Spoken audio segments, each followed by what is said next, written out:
নিজেদেরকে দুর্দশাগ্রস্ত ভাবেন, আজকের কথাগুলো শুধু তাদের জন্যই। আপনার ডান বাম চারপাশে তাকান।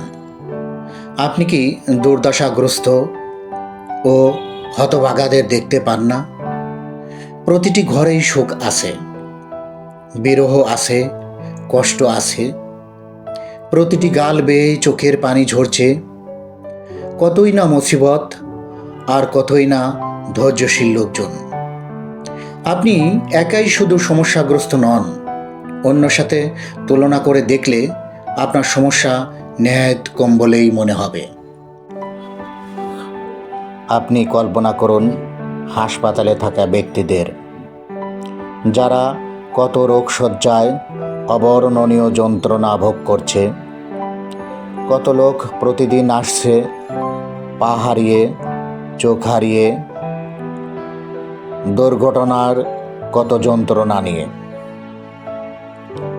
আবার কিছু লোকের কথা ভাবুন, যারা বছরের পর বছর জেলখানায় চার দেয়ালের মধ্যে বন্দী। তারা উপভোগ করতে পারছে না বাহিরের সৌন্দর্যকে। যারা আপনার চেয়ে শোচনীয় অবস্থায় আছে, তাদের কথা মনে করে সান্ত্বনা লাভ করুন। জেনে রাখুন যে দুনিয়া ইমানদারদের জন্য জেলখানার মতোই একটি দুঃখ ও বিষণ্ণতার ঘর। আপনি বর্তমান সময়ের দুটি ঘটনাকে লক্ষ্য করুন, তাহলে আপনার সমস্ত দুঃখ, হতাশাগ্রস্ততা কেটে যাবে।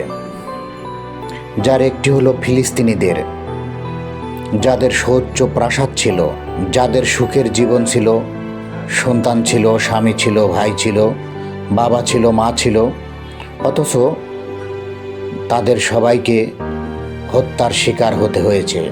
ভুলণ্ঠিত হয়েছে তাদের প্রাসাদসম বিল্ডিংগুলো।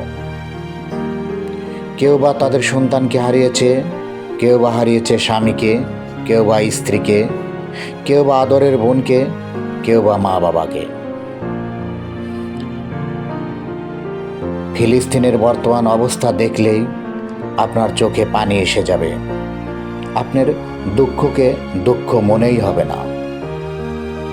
বর্তমানের আরেকটি ঘটনা লস অ্যাঞ্জেলেস, আমেরিকার এই বিখ্যাত শহর ধনকুবেরদের। তারা কতই না ধনী ছিল।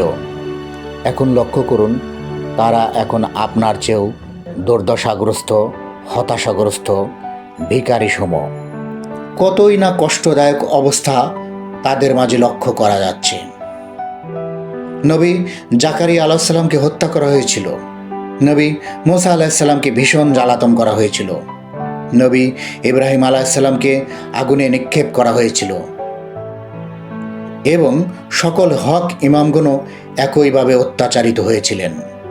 ওমর রাদিয়াল্লাহু তাআলা আনহু, ওসমান রাদিয়াল্লাহু তাআলা আনহু ও আলী রাদিয়াল্লাহু তাআলা আনহু গুপ্ত ঘাতক কর্তৃক নিহত হয়েছিলেন। অতীতের অনেক আলেমকে বন্দী ও অত্যাচার করা হয়েছিল। মনে রাখবেন, মহান রব্বুল আলামিন নানা বিপদ দিয়ে আপনাকে পরীক্ষা করবেন। এই ব্যাপারে সূরা বাকারার 214 নম্বর আয়াত আল্লাহ বলেন, নাকি তোমরা একথা ভেবে বসে আছো যে তোমরা জান্নাতে প্রবেশ করবে, অথচ এখনও তোমাদের পূর্ববর্তীদের মতো তোমাদের পরীক্ষা করা হয়নি। তারা অভাবগ্রস্ত, রোগগ্রস্ত ও শিহরিত হয়েছিলেন।